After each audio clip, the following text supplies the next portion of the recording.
सध्या महाराष्ट्रात आणि देशाच्या राजकारणामध्ये सर्वात मोठी चर्चा आहे ती म्हणजे ऑपरेशन टायगरची. आणि या ऑपरेशन टायगरमध्ये हिंगोलीचे खासदार नागेश पाटील आष्टीकर सुद्धा सहभागी आहेत. 2 दिवसापासून ते नॉट रिचेबल आहेत. आणि आष्टीकर यांचे निकटवर्ती म्हणून समजले जाणारे हिंगोलीच्या शिवसेनेचे जिल्हा प्रमुख अजय उर्फ गोपू पाटील सोबत येतं. मला सांगा, तुम्ही त्यांचे खास निकटवर्ती होतात, लोकसभेमध्ये त्यांच्या खांद्याला खांदा लावून कामही केलं आणि आता ते पक्ष बदलण्याच्या तयारीत आहेत. एक उद्धव ठाकरे यांचा हात सोडू इच्छित आहेत. ते कसं बघता याकडे, या संपूर्ण घडामोडीकडे? तुम्ही बघितलं असेल, हिंगोली लोकसभेतल्या लोकांनी प्रचंड मतांनी 1,00,000च्या वरी त्यांना इथं निवडून दिलेलं आहे. आणि या मताचा त्याने विचार करायला पाहिजे.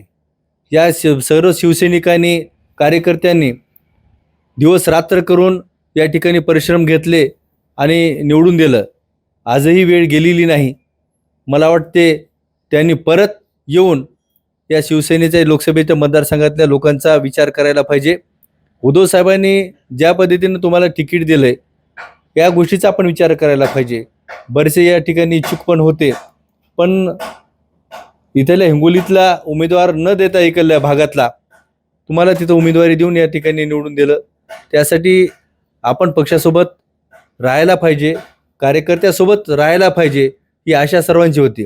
आम्ही काम केलं. आम्ही उद्धव साहेबाचे शिवसैनिक आहेत. आतापर्यंत बरेच या ठिकाणी गेलेत पक्ष सोडून, पण आम्ही जाग्यावरच आहोत. आणि यापुढे पण आम्ही पक्षाचं काम चांगल्या पद्धतीने करून या ठिकाणी कोणता पण या ठिकाणी जर विचार केला या मतदारसंघामध्ये, तर शिवसेनेचा या ठिकाणी उमेदवार पुढे पण या ठिकाणी लोकसभेला असो विधानसभेला असो निवडून येणार, यात काही शंका नाही.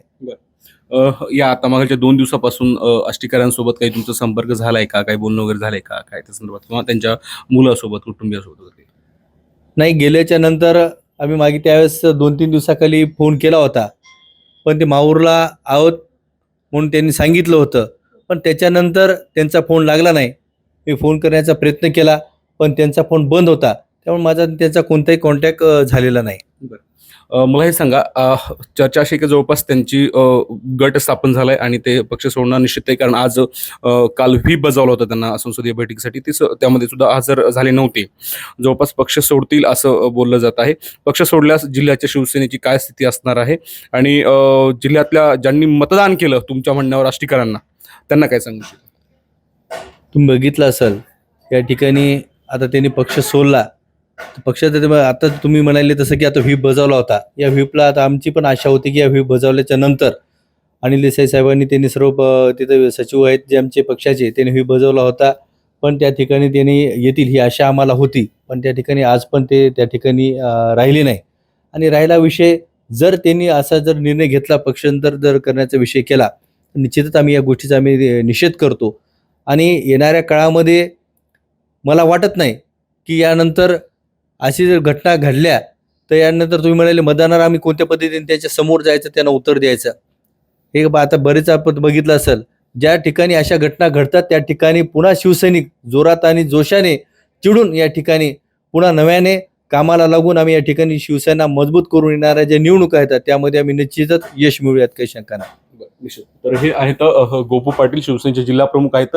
येणाऱ्या निवडणुकांमध्ये पुन्हा नव्या उमेदीने काम करून शिवसेनेमध्ये पुन्हा यश मिळवू नागेश पाटील आष्टीकरांनी पुन्हा एकदा विचार करावा आणि परत यावं, असा भावनिक साथ सुद्धा त्यांनी घातलेला आहे. माधव दिपके, एबीपी माझा, हिंगोली. एबीपी माझा, उघडा डोळे बघा नीट.